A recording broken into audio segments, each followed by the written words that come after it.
Agression sexuelle présumée dans Koh Lanta, un témoin présent dément tout attouchement ou tentative d'attouchement. Selon les informations de Closé, un témoin a démenti tout attouchement ou tentative d'attouchement sur Candide Renard durant le tournage de Koh Lanta. C'est une affaire qui secoue le monde de la télévision depuis ces dernières heures. Candide Renard, jeune femme de 21 ans, a déclaré avoir été victime d'une agression sexuelle de la part d'un autre candidat, entraînant l'annulation de la prochaine saison de Koh Lanta.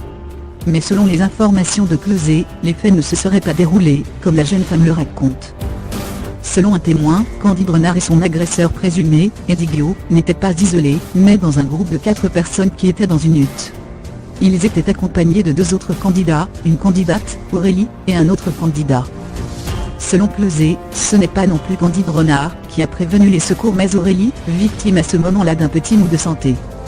C'est bien Aurélie, et non Candide, la victime présumée d'attouchement qui a, selon les informations de Closé, prévenu les secours via le talkie-walkie d'urgence à disposition des candidats, après qu'Eddie a cassé la valise dans laquelle le talkie-walkie était présent. Avant l'arrivée des secours, Candide ne se sentait pas très bien, et se serait mise à l'écart du groupe.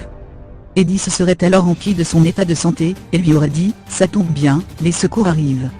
C'est lorsque les secours sont arrivés sur les lieux que Candide leur a assuré avoir été victime d'attouchement. Dans le déroulé de l'aventure, Candide était alors à la fin d'aventure, ses concurrents semblant bien plus forts qu'elle.